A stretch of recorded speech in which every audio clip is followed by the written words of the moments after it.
Bonjour à toutes et à tous. Donc, je suis Caroline Watillon, votre modératrice ce matin. Et je prends ce rôle en tant que membre de la collective Women Against Surrogacy Belgium, où j'interviens en fait depuis l'Assemblée générale de l'Université des femmes. Je vais donc ouvrir le premier panel qui a été nommé la GPA, une violation des droits humains, en vous racontant un peu l'histoire de la collective et notre actualité récente. Alors, tout d'abord, ce n'est pas la première fois que les féministes s'opposent à la GPA en Belgique. Donc, en 2016, il y a eu un rapport pour l'encadrement de la GPA rédigé par Petra de Sutter, qui avait été justement rejeté au Conseil de l'Europe, notamment à la suite de la mobilisation de femmes et d'associations féministes, qui étaient alors nombreuses à prendre position cette année-là. Alors, pour l'historique, moi, je n'étais pas là au tout début de la rencontre des différentes militantes qui composent la collective. Donc, je vais vous lire un texte reçu par une des membres de la collective qui était présente dès le début. Donc, elle dit: Tout commence en novembre 2021 avec un rassemblement féministe contre le salon américain Men Having Babies. À cette occasion, la CIAMS, donc la Coalition internationale pour l'abolition de la maternité de substitution, avait organisé une manifestation devant le lieu où se tenait cet événement à Louise, devant un hôtel, dit hôtel. Plusieurs des membres de notre collectif, aussi militantes au sein de différentes associations féministes belges, y avaient participé. Elles partageaient alors la même conviction en faveur des droits des femmes, celle de la lutte contre leur exploitation reproductive. Elles étaient vêtues du costume caractéristique de la série dystopique La Servante écarlate. Donc là, on peut le voir sur le PowerPoint. Donc, ce sont des photos qui ont été prises lors de ce rassemblement. Et donc, elles ont bravé la pluie et le froid, mais aussi plusieurs insultes de certains participants à ce fameux salon américain. En mars 2022, à l'initiative de Marianne Lenz, donc une sociologue militante féministe lesbienne et cofondatrice de la Rainbow House, elle tourne à organiser une conférence critique de la GPA en invitant la CIAMS et Donatien Portugal, qui était présidente du mouvement pour l'égalité entre les femmes et les hommes et membre de l'Université des femmes. Alors, l'organisation de cet événement a été partiellement entravée par une association d'hommes gays pro-GPA, notamment des financements qui ont été coupés, mais je pense qu'il y avait aussi des empêchements sur le fait de communiquer largement en fait, sur l'événement. Et il a fallu attendre la fin 2023 pour que les activistes belges rencontrent à nouveau la CIAMS, cette fois-ci à La Haye, aux Pays-Bas, pour s'opposer à la conférence de La Haye de droit international privé qui promeut l'exploitation reproductive des femmes comme modèle acceptable. Encore une fois, de nouveaux liens se sont créés à l'issue de ce rassemblement et un petit groupe WhatsApp de quelques femmes se sont réunis. Euh, Elles sont une vingtaine, on est une vingtaine autour de la collective et pour organiser cet événement aujourd'hui. Alors évidemment, tout ce travail qui est fourni par la collective est bénévole. Et donc, on en profite pour remercier toutes les membres de la collective pour leurs apports à ces actions. Donc, je remercie cette membre pour ce récit. Et quant à moi, pour parler rapidement de moi, donc lorsque j'interviens en conférence, j'ai l'habitude de situer d'où je parle. Et je pense que c'est d'autant plus nécessaire aujourd'hui sur un sujet qui est aussi sensible. Et donc, de 2016 à 2020, j'ai travaillé à la Fédération laïque de centres de planning familial comme référente sur l'avortement, la contraception et les violences faites aux femmes. Et dans le cadre de cette fonction, j'ai fait vraiment beaucoup de plaidoyer pour le droit à l'avortement et en particulier en faveur d'un projet de loi qui avait été proposé à la fin de la dernière législature et qui visait notamment à allonger le délai pour avorter à 18 semaines de grossesse.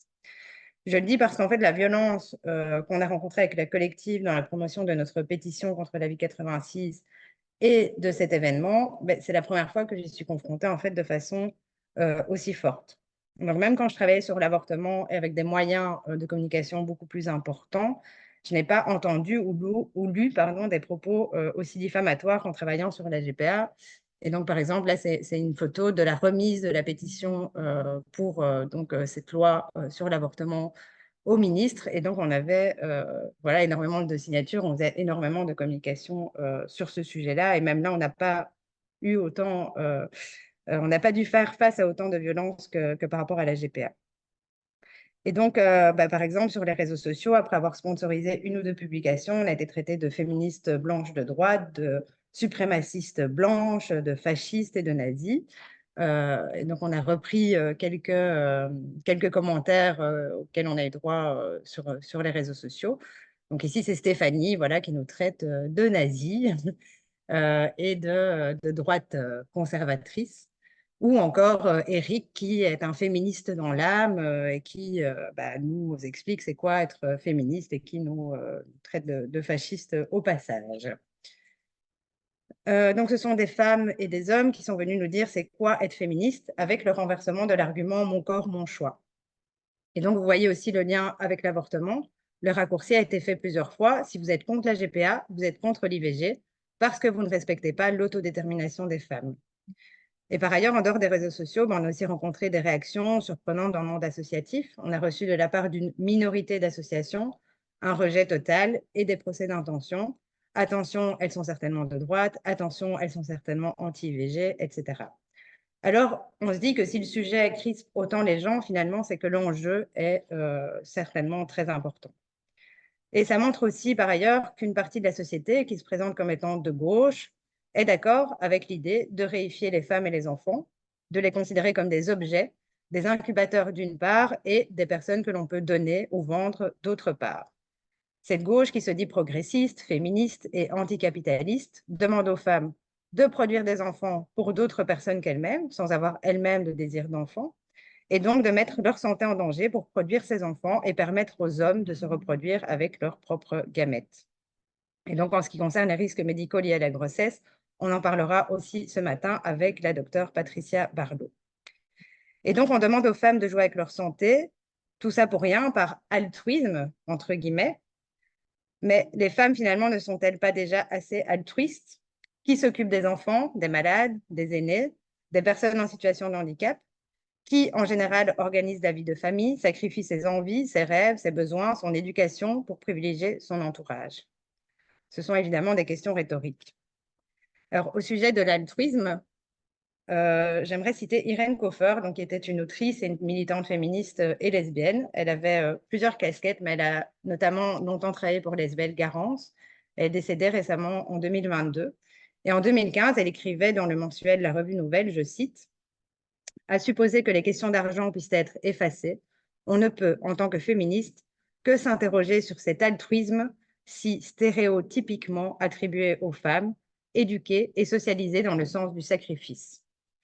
Et finalement, c'est ce que montre un autre article rédigé par plusieurs autrices, dont Candice Autain, qui est la gynécologue en charge des demandes de GPA au CHU Saint-Pierre. Donc cet article s'appelle « Au cœur du don, la dette », et reprend en fait les témoignages de 5 mères porteuses. Et les autrices disent qu'il y a 3 raisons de devenir mère porteuse. D'abord, le don, qui prend racine dans l'idée d'une quelconque réparation ou dette à l'égard de la société. La deuxième raison, ce serait le plaisir d'être enceinte. Et la troisième raison serait financière.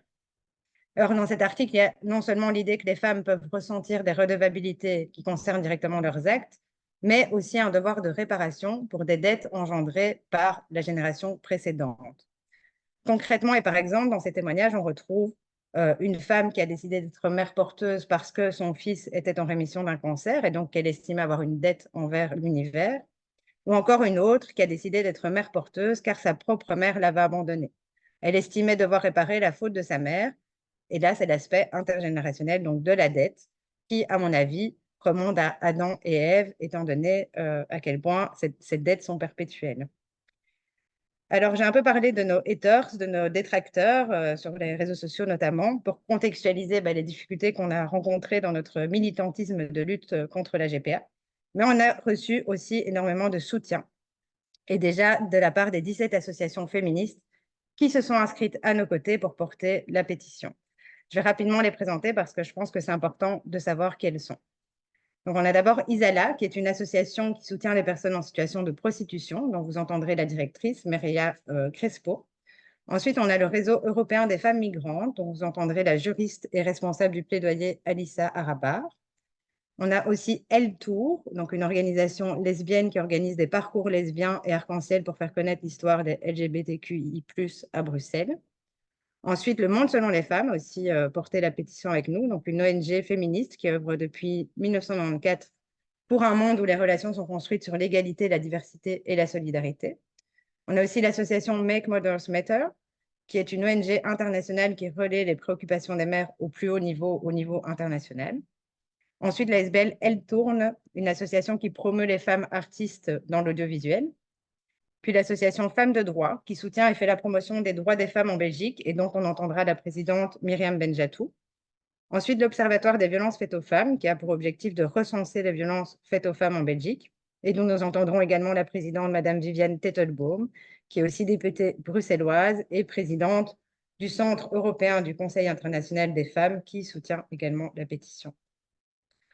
On a aussi comme partenaire La Voix des femmes, qui accompagne les femmes migrantes à Bruxelles, le Conseil des femmes francophones de Belgique, qu'on ne présente plus, l'association SEMPRE, qui est un réseau de soutien et d'accompagnement des femmes migrantes d'Amérique latine en Belgique, aussi le collectif des familles monoparentales, qui vient en aide aux familles monoparentales, dont on sait que la majeure partie sont des femmes. Ensuite, Jump, qui travaille en la faveur d'une société plus juste et d'entreprises plus inclusives et qui a été fondée par Isabella Lenarduzzi, qu'on salue si elle nous écoute. Et enfin, le mouvement pour l'égalité entre les femmes et les hommes, qui étudie donc les problématiques du genre et défend la promotion d'un développement humain, égalitaire, citoyen et durable. Donc, au nom de la collective Women Against Surrogacy Belgium, de l'Université des femmes et de la Coalition internationale pour l'abolition de la maternité de substitution, je tiens à remercier l'ensemble de ces associations et les personnes qui les composent pour leur précieux soutien qui nous a aidés à garder le cap malgré les difficultés rencontrées dans la mise en place de ce projet.